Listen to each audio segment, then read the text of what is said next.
El Consejo de la Facultad de Derecho de la Universidad de la República dispuso la creación de un comité de expertos para que lo asesore sobre el funcionamiento del consultorio jurídico de esa institución. Según la resolución aprobada esta semana, ese grupo recomendará las mejores prácticas en materia de atención a consultantes del consultorio jurídico y, en particular, realizará aportes sobre una serie de aspectos, entre ellos requisitos de admisión de casos, teniendo en cuenta los puntos indicados por el Colegio de Abogados del Uruguay en una nota que la facultad recibió el 9 de mayo, condiciones para admitir casos de interés académico, condiciones y formas de comunicación mediática de casos por parte de docentes actuando en ejercicio de su función en la Facultad de Derecho. El diario El Observador, que dio esta noticia en el día de ayer, agregaba que en las últimas reuniones del Consejo de la Facultad de Derecho, varios integrantes habían manifestado reparos a la actuación del consultorio jurídico, sobre todo a partir del alto perfil mediático que éste tomó con la defensa de Romina Papazo y otros denunciantes del ex senador Gustavo Penades. En la resolución se designó como miembros del comité de expertos al ex decano Alejandro Abal Oliu, el ex docente Rafael Bjurrum y el ex ministro de la Suprema Corte de Justicia, Leslie Van Rompuy. Ayer dimos esta noticia, dejaba abiertas una cantidad de preguntas, luego supimos, y lo consignamos hoy, que el abogado Juan Sereta, uno de los integrantes del consultorio, anunció que va a impugnar la decisión del Consejo de la Facultad. Vamos entonces a conocer más a propósito de esta medida, qué es lo que hay detrás, qué es lo que implica, cómo funcionará este comité. Estamos para eso justamente en línea con Gonzalo Lorenzo, decano de la Facultad de Derecho y profesor titular grado 5 de Derecho Internacional en la Facultad de Derecho justamente a la Universidad de la República. Doctor Lorenzo, ¿qué tal? Buen día, un gusto saludarlo. Buen día, ¿cómo están? Un gusto. Una primera consideración general. ¿Por qué se tomó esta medida? ¿Por qué se tomó esta resolución? Bien, vamos a precisar un poquito antes las cosas. En primer lugar, aquí se trata de un grupo conformado por una decisión del Consejo, que es asesor del Consejo. No va a asesorar al consultorio ni a ningún grupo en particular. El Consejo, en general, cuenta para tomar resoluciones en muchos casos, nos reunimos todos los miércoles, tenemos normalmente encima de 80 resoluciones por miércoles, y cuenta con una cantidad de comisiones asesoras, grupos de trabajo, etc. En este caso, el Consejo estimó que podía ser útil y conveniente contar con la opinión de un grupo asesor, que no es externo, no es un comité, y no tiene ninguna competencia de resolución sobre ningún aspecto. Es un grupo que el Consejo quiere que se escuche a los efectos de poder eventualmente recomendar las mejores prácticas en la materia. Porque vamos a poner eso en primer lugar. Tampoco hay un presidente de ningún grupo porque este grupo asesor, porque está conformado por 3 personas y en ningún caso nadie está por encima ni organiza nada al respecto. Así que ni hay presidente ni va a asesorar al consultorio, sino al Consejo de la Facultad. En segundo lugar, ¿por qué? Voy a la pregunta suya. Nosotros recibimos una nota fechada el 18 de abril del Colegio de Abogados, pero en realidad la Facultad la recibió el 9 de mayo, que plantea por parte del Colegio de Abogados algunas inquietudes sobre el funcionamiento del consultorio y el tratamiento de casos por facultad. La nota expresamente hace referencia a las actividades de asistencia jurídica y patrocinio profesional desarrolladas por la Facultad de Derecho. Y dice específicamente que preocupa conocer en profundidad los criterios aplicables para la selección y admisión de casos, tanto en cuanto a las condiciones de los consultantes o asistidos, como a características de las materias y contenido de los asuntos. Y además pregunta, ¿cuántos y cuáles son los institutos o departamentos de la facultad que prestan servicios de consultorio jurídico, que implica asesoramiento en materia legal a ciudadanos? Y consulta además si esos casos son tratados por consultorio y algunos de los institutos de las materias especializadas. Y la nota, además, termina con un interés del colegio en conocer, desde el punto de vista ético, las limitaciones aplicables a los profesionales que acceden a esos casos como docentes o en forma simultánea a través del ejercicio liberal de la profesión. Es decir, el Colegio de Abogados, que es una organización gremial que le interesa defender a sus afiliados, manifestó una cantidad de preocupaciones. A mí me interesa resaltar que no existe un consultorio jurídico, sino que las prácticas en la Facultad de Derecho se dictan en este año, por ejemplo, en 23 grupos de consultorios jurídicos, varios centralizados, otros descentralizados, en Montevideo, fuera de Montevideo, y algunos consultorios temáticos, digamos, que normalmente devienen o proceden de convenios que tenemos con algunas instituciones, en general públicas, ¿no? Uh-huh. Entonces, no es que esto se dicta por un grupo, sino por muchos grupos. Ahora bien, ¿qué pasa? Tradicionalmente, desde hace muchos años, los consultorios trataban centralizadamente una cantidad de asuntos.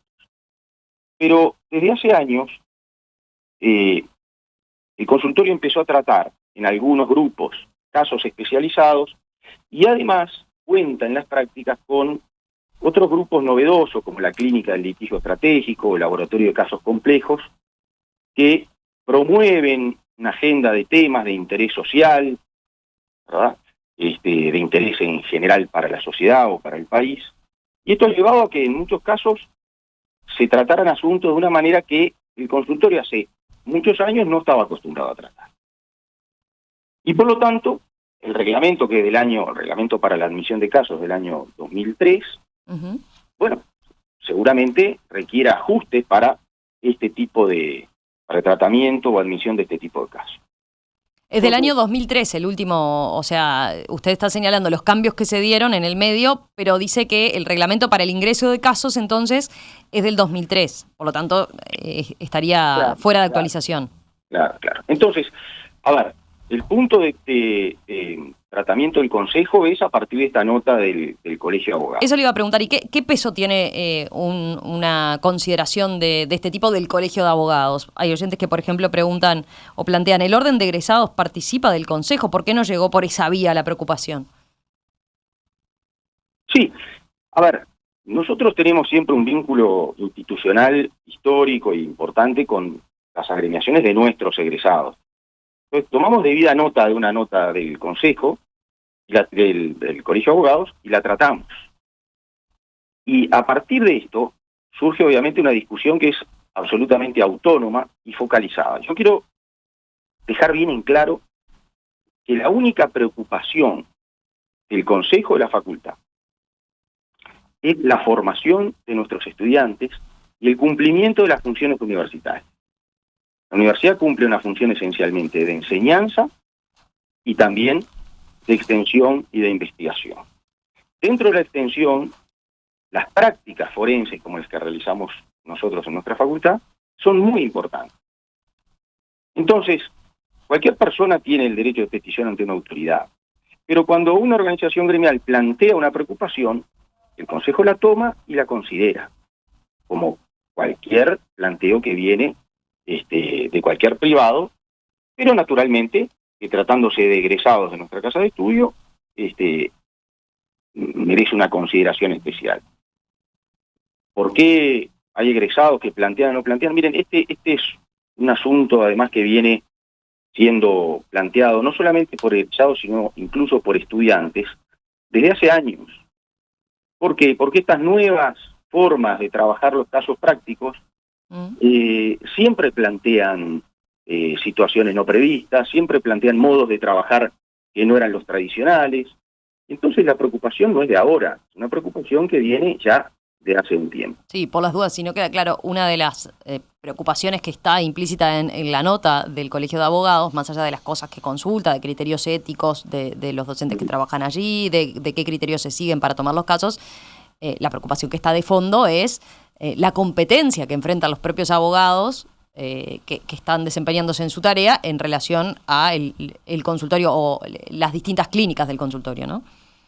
Claro, porque el reglamento de admisión de casos del consultorio establece un límite de ingresos de las personas, ¿no? Límite de ingresos voluntarios, de remuneración de las personas que pueden acceder al consultorio, ¿verdad? Es decir, se atiende gente que no tiene las condiciones para pagar profesionales de manera privada. Excepcionalmente, los docentes pueden tomar asuntos, o sea, apartarse de este criterio cuantitativo, digamos, si a su juicio existen razones pedagógicas, sociales o morales que hacen aconsejable la atención del caso planteado. Y siempre con el consentimiento del director del consultorio. Pero estas nuevas modalidades de trabajo en la práctica, de prácticas profesionales, como por ejemplo los casos complejos y demás, o aún la asistencia penal, que tradicionalmente no se daba, esto surgió a partir de un convenio con el Ministerio del Interior, firmó en su momento el decano Uriarte, allá por el año 2015, 2016, y esas son cuestiones que en verdad no encajaban perfectamente en la reglamentación actual. Pero permítame, Romina, decir una cosa, porque esto ha generado bastante sensibilidad y naturalmente también sensibilidad de los docentes que realizan esta actividad. El consultorio, me refiero al consultorio, todos los grupos de consultorio, realizan una actividad que es muy importante para la facultad y de enorme relevancia social. Yo personalmente, pero además el Consejo, valora especialmente el trabajo de todos nuestros docentes, de todos, los que tienen exposición mediática en virtud de casos que puedan ameritarlo y de los que no tienen exposición mediática, que son en realidad la gran mayoría. Nuestro consultorio trata,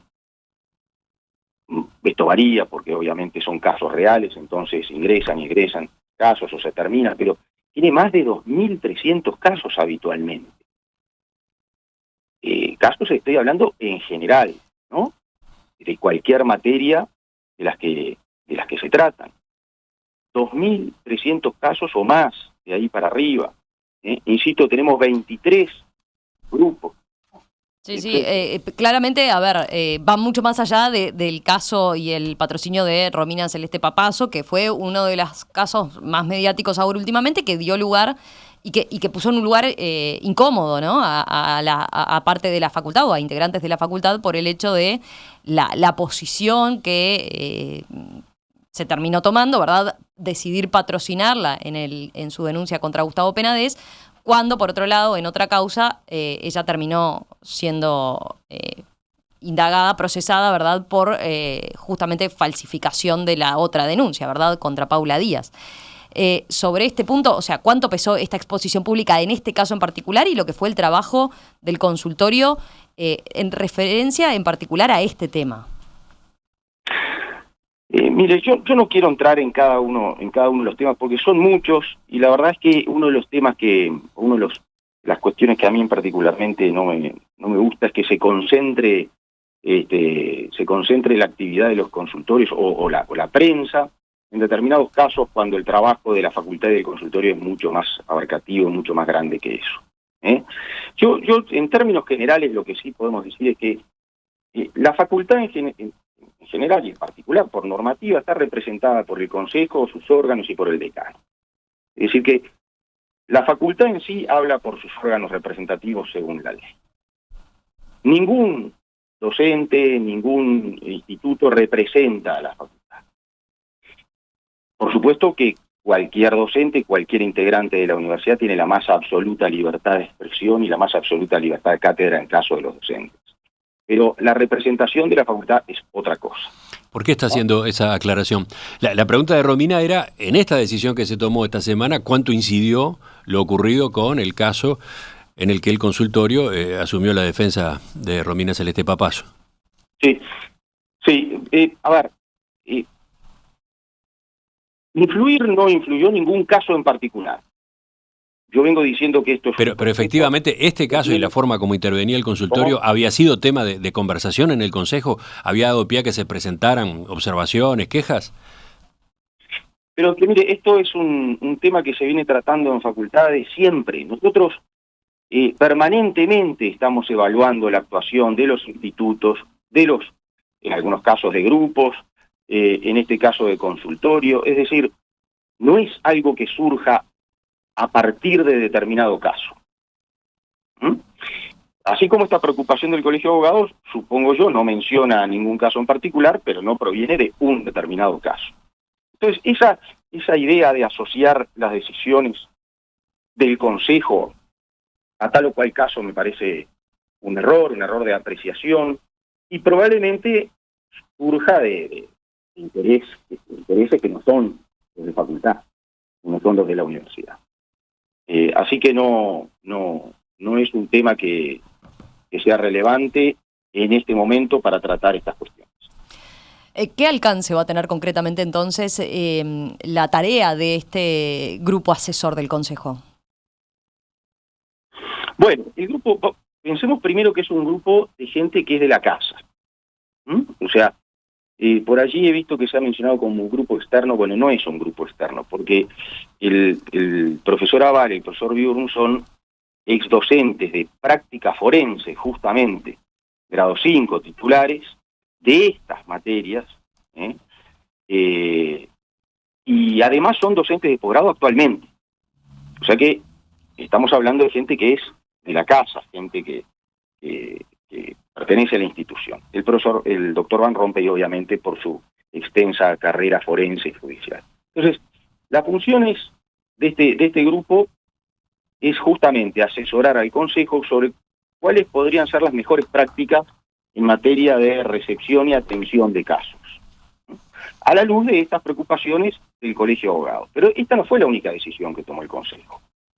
El Consejo, además, pidió al Instituto de Técnica Forense una serie de información sobre cómo se está desarrollando en la práctica concreta el tratamiento de los casos, la distribución, la toma de asuntos que no entran estrictamente bajo el reglamento que es un tanto antiguo, etcétera, etcétera. Es decir, el Consejo quiere tener todos los insumos necesarios para poder tratar el asunto. Pero este grupo asesor en la prensa ha sido tomado, en algún caso hasta se habló de intervención, cosa que es un grave error de discernimiento y apreciación sobre lo resuelto, es algo que la universidad realiza habitualmente.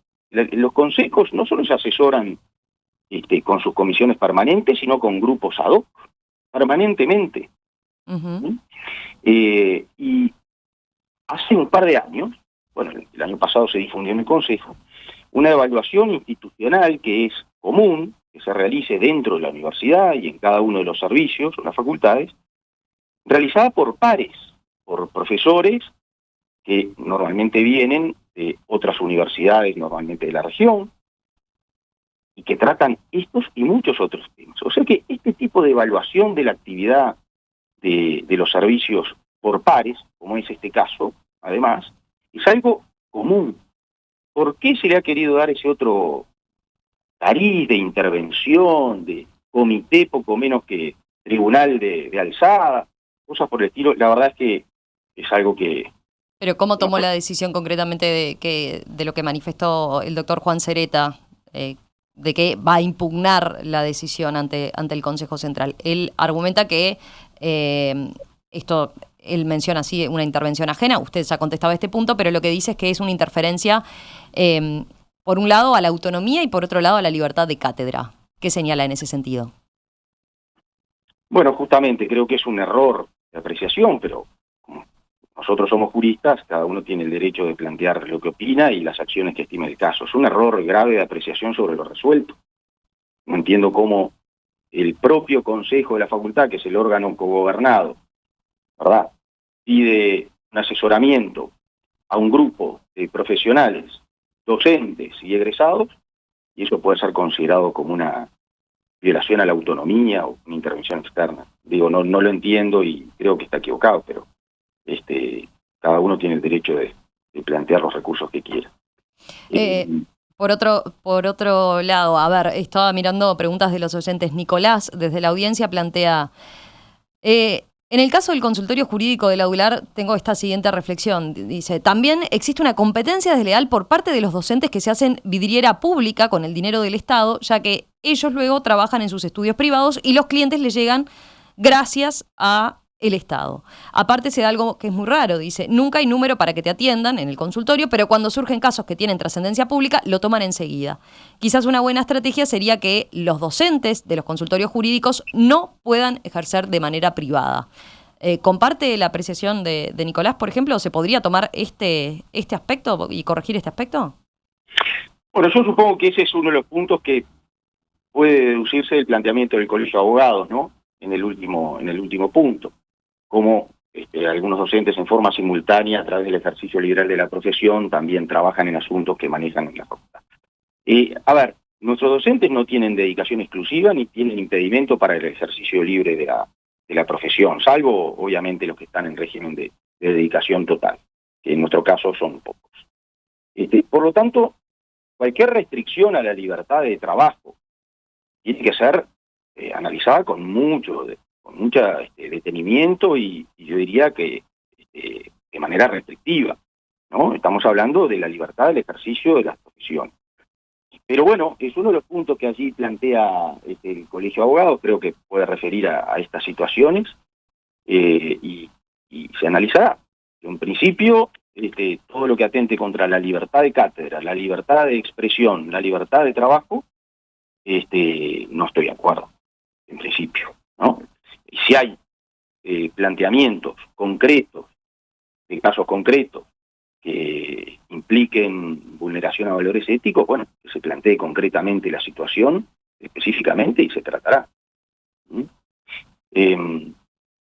No sé, yo lamento mucho que a veces se interpreten las cosas de manera que bueno, no digo que perjudican, pero que realmente no ponen foco en todo lo que la Facultad de Derecho realiza, ¿no? Nosotros tenemos, por supuesto, en las prácticas, ya les dije, una cantidad de grupos que trabajan en más del 30, más del 50, probablemente 60% con asuntos de familia. Permanentemente el consultorio está trabajando con personas vulnerables, ¿verdad? Con menores, personas que tienen problemas de todo tipo. Entonces, la verdad es que es importante que la sociedad conozca que la facultad tiene un trabajo enormemente importante para la sociedad. Tenemos 15.000 estudiantes, más o menos, que todavía están estudiando. En los cursos nuestros se han anotado últimamente más de 7.000 estudiantes. Dictamos más de 400 cursos para graduados. Tenemos 7 especializaciones, 6 maestrías que están funcionando. Dictamos el único doctorado en Derecho que existe en el país. No hay ninguna otra universidad que realice, que dicte el doctorado en Derecho.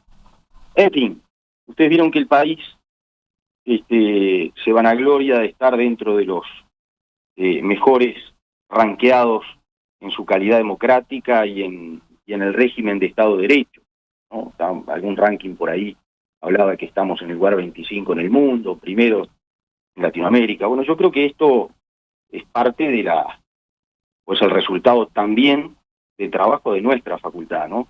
Uh-huh. Entonces, el único foco que tiene el Consejo, y yo particularmente, ni que hablar, es la mejor educación para nuestros estudiantes, el mejor servicio de extensión que pueda realizar la facultad para la sociedad, y el mejor nivel de investigación posible dentro del país. Fíjese que ahora, en septiembre, vamos a realizar unas jornadas que son muy, muy importantes con el CONPEDI, el Consejo Nacional de Pesquisa y Posgraduación de Brasil.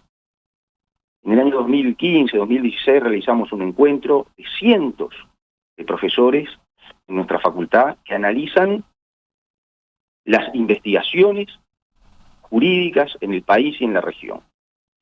Esto es un evento impresionante y nuestra facultad recientemente ha aprobado líneas de investigación por ejemplo, referidos al constitucionalismo, al derecho y a la economía digital, que es un punto que nuestro país necesita investigar y desarrollar, todo lo relativo a las energías renovables.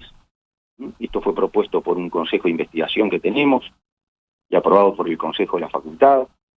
De manera que, por supuesto que todo lo que pasa en la facultad es una facultad perteneciente a la universidad pública. Bueno, sobre ese punto quiero plantearle una última reflexión que hace, por ejemplo, el doctor Sereta en torno al caso, al rol que tuvo el consultorio jurídico en el caso del ex senador nacionalista Gustavo Penades. Dice él hoy en declaraciones a La Diaria, detrás de esto y de la decisión que se terminó tomando con la conformación de este grupo asesor del Consejo, dice, detrás de esto hay dos modelos de universidad. Hay un modelo de universidad dócil, complaciente con el poder, que no se involucra en nada que pueda mover un poco las agujas. Por otro lado, hay otro modelo de universidad que es crítica, que se mete con el poder, que cuestiona, que participa de procesos que son polémicos. ¿Está dando una discusión de fondo la universidad sobre este punto, sobre la Facultad de Derecho, sobre este punto, sobre qué tipo entonces de camino, así como lo plantea Sereta, va a tomar? No, porque solamente hay un tipo de universidad, que es la universidad crítica y la universidad comprometida con los problemas del país. Uh-huh. No hay otro tipo de universidad. Lo otro no es una universidad. Entonces, sí. Porque, pero él habla de una universidad dócil o una facultad dócil al poder y otra que cuestiona el poder. Mire, no voy a polemizar con ningún docente a través de los medios. Acá la universidad tiene una sola forma de trabajar, que es la de ser crítica permanentemente. No existe universidad que no sea crítica, no existe trabajo docente que no sea crítico. Entonces, no se trata de modelos, ¿se es universidad o no se es universidad? Después, los casos concretos que se quieran llevar adelante, bueno, también hay libertad de cátedra, en la medida, obviamente, que no se comprometan posiciones institucionales, porque todos pertenecemos a una institución pública, absoluta libertad de cátedra, y nunca jamás hubo una limitación sobre los casos, los problemas, las posiciones doctrinarias que se llevan adelante, ni lo va a haber, porque una de las cosas que sí el Consejo manifestó y tiene claro, hay valores que son absolutamente supremos, que son la libertad de expresión y la libertad de cátedra. O sea que nada de eso está ni comprometido ni discutido, porque, insisto, o se es universidad o no se es universidad. Si se es universidad, sí hay estudios críticos en todas las materias, en todos los sentidos, y en todos los casos. Doctor Gonzalo Lorenzo, decano de la Facultad de Derecho de la Universidad de la República, gracias por estos minutos esta mañana aquí en Perspectiva. Volvemos a conversar en cualquier momento y seguimos atentos a este tema. Bueno, muy bien, muchas gracias. Que pase bien.